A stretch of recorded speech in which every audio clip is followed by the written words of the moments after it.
Foreign Affairs correspondent Matthew Knott was on the PM's plane, and he joins us today. Knotty, how are you?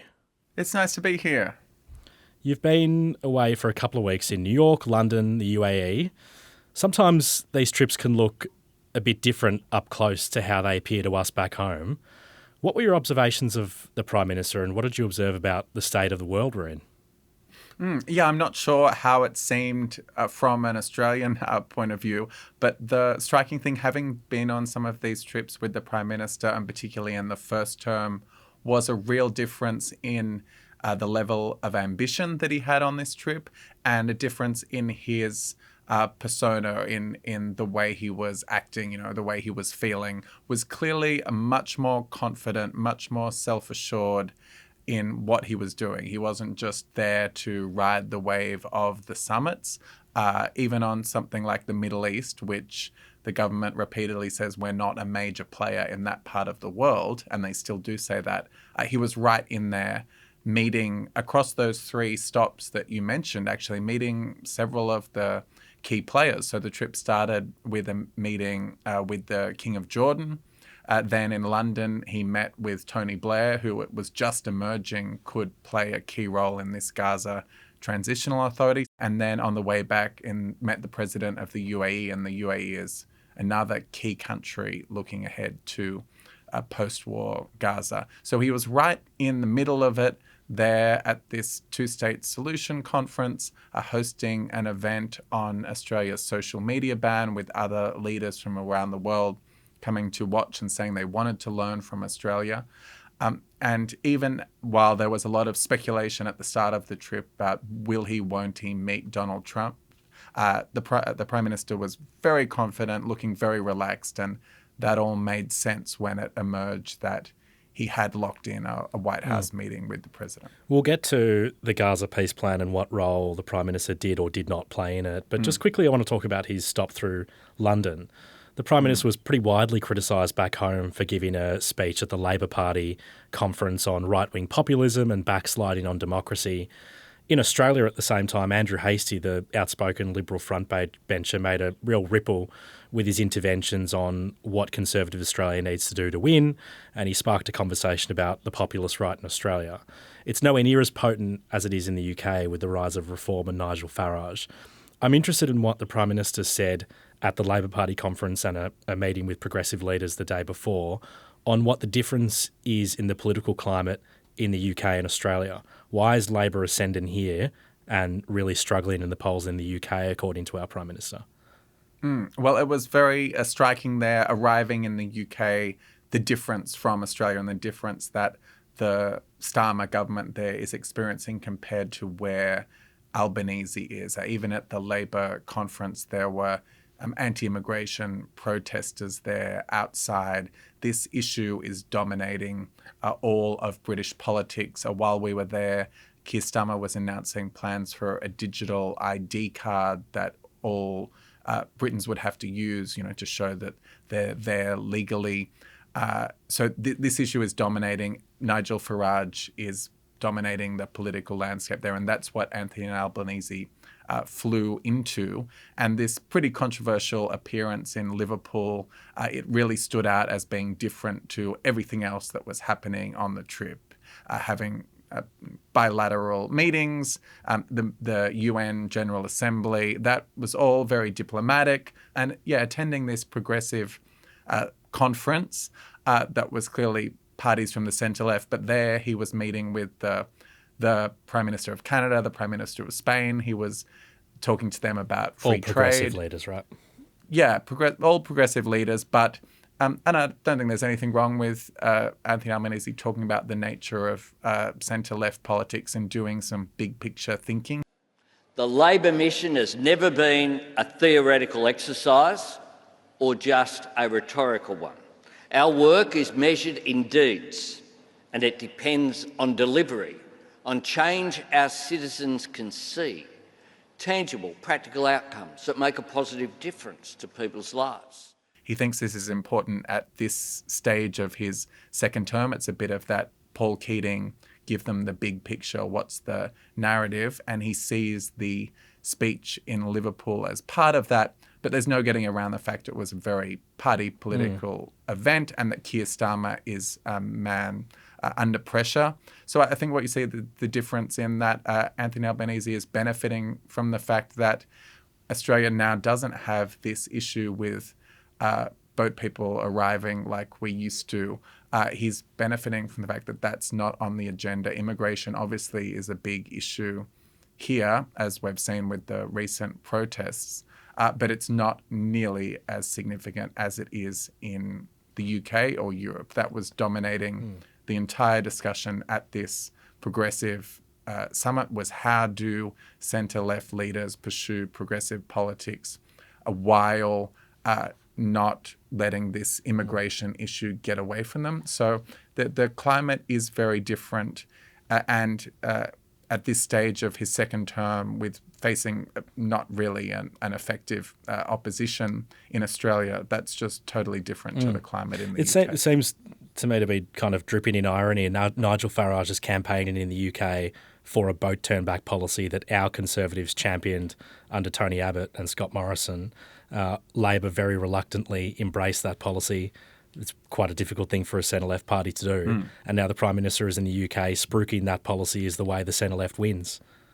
Yes, he certainly wasn't explicitly talking about boat turnbacks, for example, but he did allude to the fact that Australia has this under control. So yes, I think he's reaping the benefits of some very tough decisions that other people took. Anathema to him to use language like that, but that is the nature of the policy. Let's move on to Gaza. We're now a couple of days on from the 20-point peace plan Trump announced at the White House with Benjamin Netanyahu, the Israeli Prime Minister, along his side.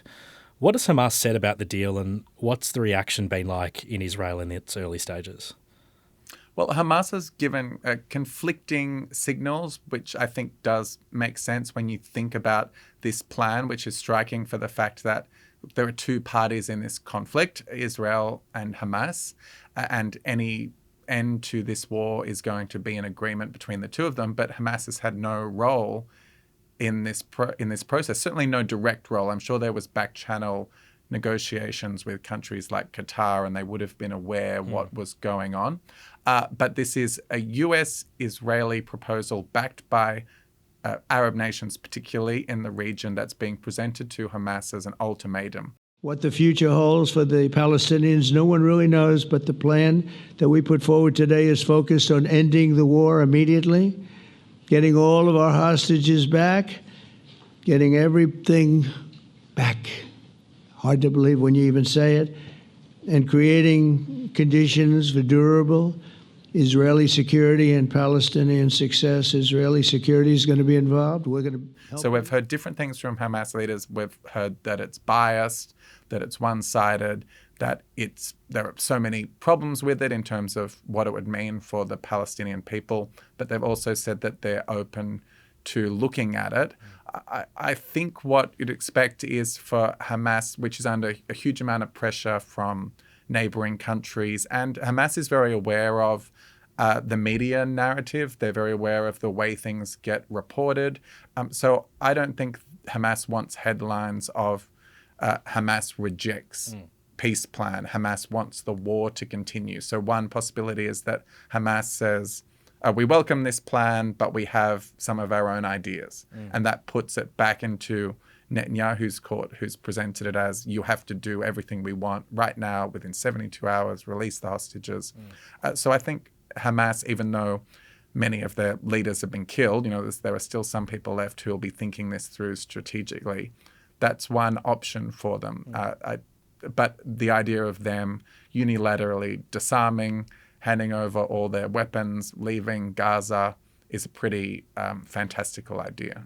And they've rejected many of those pleas in the past, right? This is quite an asymmetric deal. So you do wonder what's in it for Hamas other than succumbing to pressure from Arab states and potentially easing the suffering of their people. But they have noted in the past, right, Hamas leaders, that the suffering of their people might be worth it in some regard for the elevation of the Palestinian cause internationally. So do you see this dragging on and not coming to a resolution soon?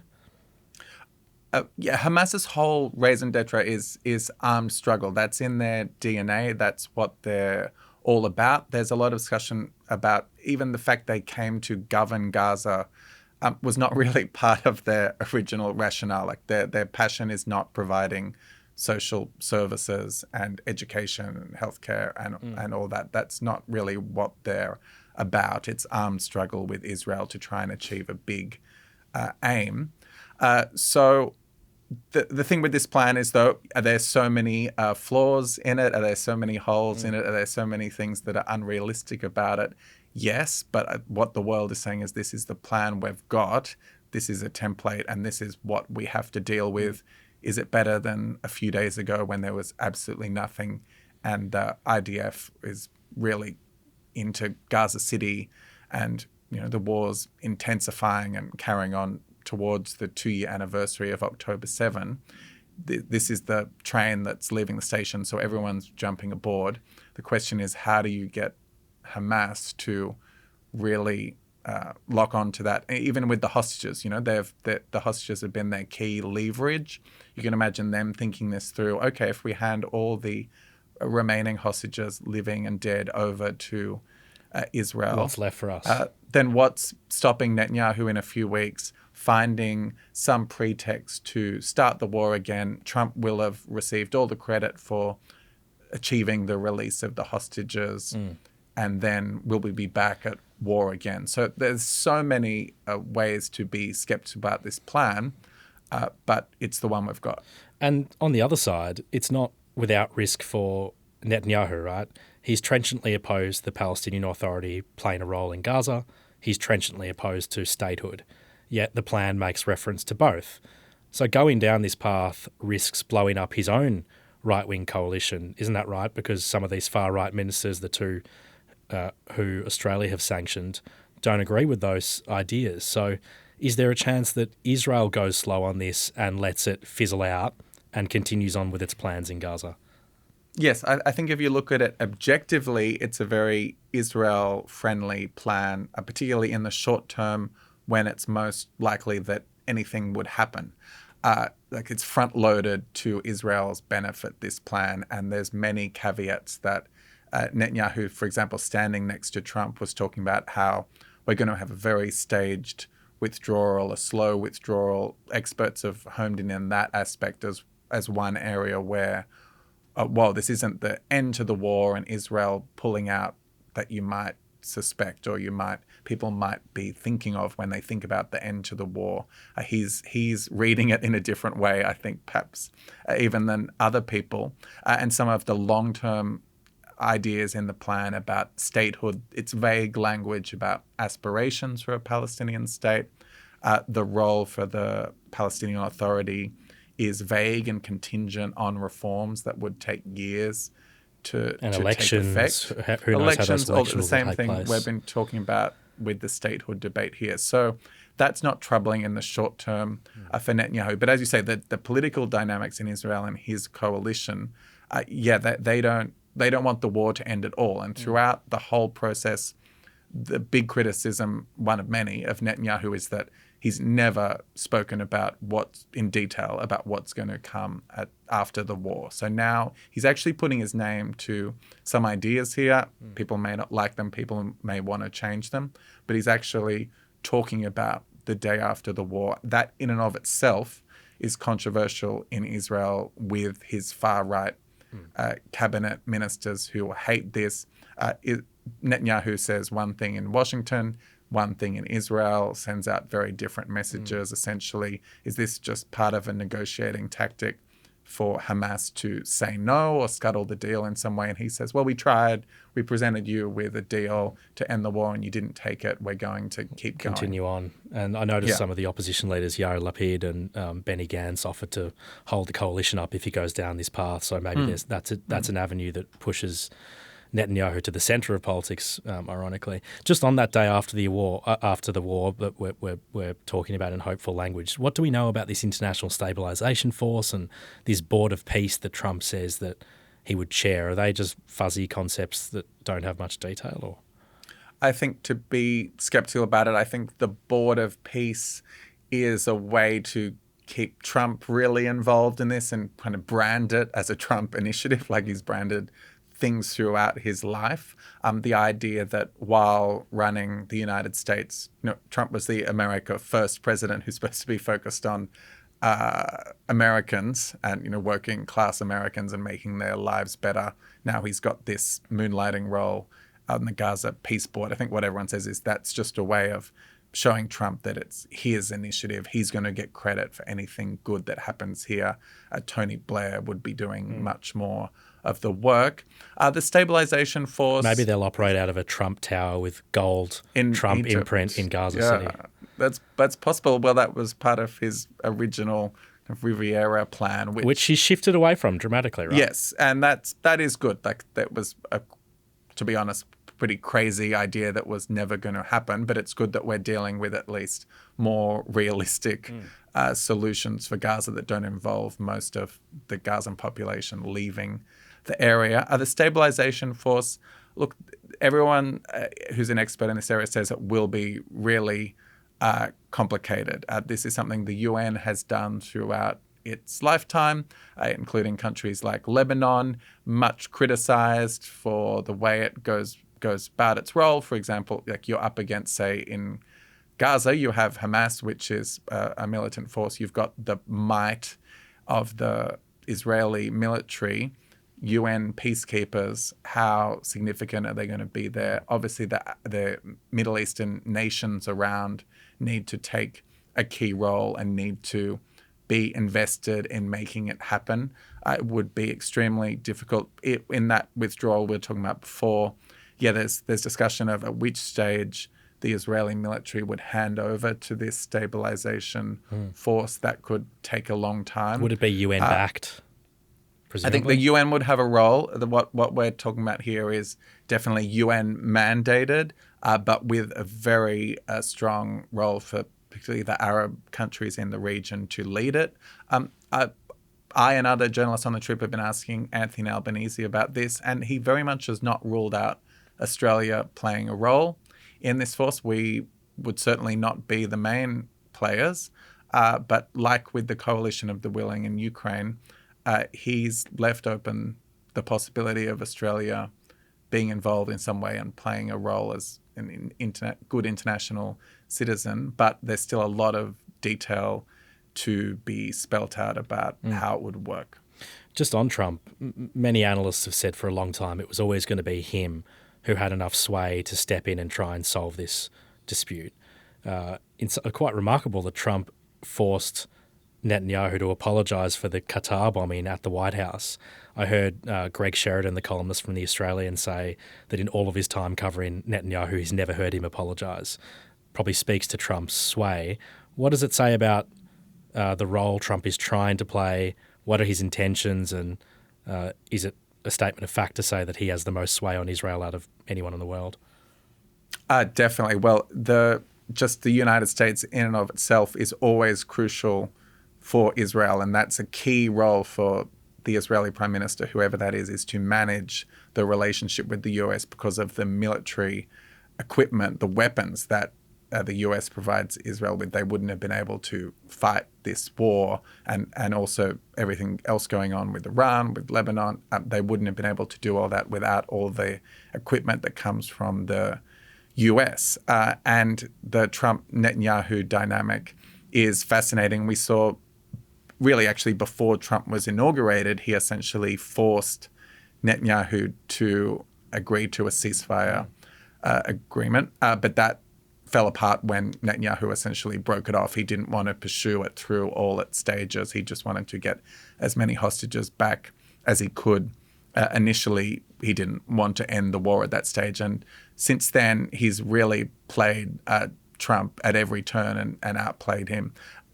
He restarted the war. He bombed Iran and convinced America to become involved with that, which Trump initially didn't seem to want to do. It goes against his whole philosophy of keeping America out of these foreign entanglements. But that Qatar issue, that really annoyed Trump, to put it mildly. I think that's a key turning point here, is that Israel really went a step too far. It was the attack no one expected. In broad daylight near the center of Qatar's capital. It was another demonstration of hard Israeli power, a serious escalation in Israel's multi-front war in the Middle East, and a blow for America's diplomatic efforts to end the Gaza war. And Qatar has a US military base, has Does worked US on negotiations. military base. Trump went and visited there. He's very invested in this part of the world, also from a business perspective. He's got a lot going on with these leaders. He's got golf courses all over the Middle East. Jets. He's getting jets from them. So then when Israel went in and tried to assassinate Hamas leaders who were gathering for ceasefire negotiations and didn't even succeed in doing it, that was a massive failure. And I think it really annoyed Trump the way it played out. That's why he told Netanyahu to get on the phone. And he's clearly impatient about how long the war has gone on. And he has exerted a bit of pressure on Netanyahu. The question with Trump always is, how long is his attention span? How long is he going to stay invested in this? The war in Ukraine will come back to prominence again, whereas Netanyahu is playing a longer game. And Trump's just entering a shutdown in the US, so that there's so many issues he's having to deal with. Let's go to our Prime Minister's role. He said on the plane back from the UAE to you this week, I think dressed in his New South Wales Blues jumper with the name Albanese on the back, that he and the other Western leaders who have been pushing for Palestinian statehood in recent weeks, including at the UN, did play a role in bringing about this process that Trump announced. Is that right? What does he mean by that? Well, yes. He's not claiming central credit, but he's talking about Australia as being part of this really wave of momentum for something to happen here. So it was interesting looking at the way it's played out, and say Trump's plan, the 20-point plan, there's a bit of copying and pasting from other plans. So Emmanuel Macron at his two-state solution conference at the UN, which neither the Israel or the US had any part of and totally opposed, he was talking about a lot of the ideas that are in the Trump plan. He was talking about this international stabilisation force, using that terminology, and all the leaders at that two-state solution conference have been working on declarations and plans, and Trump has adopted a lot of it, essentially made it a bit more pro-Israel and got Israel on board with it. So the question really is, subconsciously, I think, at a level, you'd never hear Trump or Netanyahu say that countries like Australia, Canada, the UK recognizing Palestine, they say they oppose that. It was counterproductive. It was rewarding Hamas for what had happened. They totally opposed it rhetorically. But what Albanese would say is this is adding to the pressure, this is adding to the momentum, this is adding to the sense that the war has simply gone on too long. And that's the argument. There are also many other factors in terms of Trump's own feeling about the war, Israeli domestic opinion. The recognition aspect is just one part of it, but it certainly hasn't blown up peace talks in the way that some people might have feared. So essentially what Anthony Albanese is saying is that we did what we thought was right. Look at the results. We've got a peace plan. Things are moving in the right direction, and we're playing our role. And the big argument always from Penny Wong was we've shifted to an earlier recognition because we could do so at a time when we could create international momentum for peace. And they can make an argument that that's come about, but the US has said for weeks, right, that the Macron, Australia, UK push actually pushed Netanyahu to the right, prompted him to start thinking about annexing the West Bank, and that only when Trump stepped in to say no to annexation and to bring Netanyahu to the table did the tables get turned. So there's another argument, right, that Trump is the only driver of this, and he actually cleaned up the mess of the other Western leaders. That's an argument that could be made on the other side. Yeah, Trump is absolutely the key player in how Trump is feeling about it, and Trump's patience levels really with Netanyahu. And he had a meeting with Middle Eastern leaders, a big one at the UN. And so it's clear they've said what their absolute red lines are and what they can't accept, and he's listening to them. So all this talk about annexing the West Bank, they've made clear that that's a no-go zone. He's also thinking about when he presented this plan, it wasn't just an end to the war in Gaza. He's talking about eternal peace in the Middle East. He wants many more of the Abraham Accords. He likes to call them the Abraham Accords. I like to say it that way because the real people, that's what they call Abraham. I would say Abraham, but it's so much nicer when you say Abraham. So much more elegant. He went on a long riff about this at the press conference about how you say it as Trump always does, while talking about very serious matters. But he wants to unlock all these deals, these peace agreements throughout the Middle East, and he sees this as part of it. And so that absolutely would not happen if Israel and Netanyahu pursued the maximalist agenda of annexing the West Bank, of putting settlements back into Gaza. Nothing's going to happen in the future if they were to do that. So Trump's essentially said, pull your head in.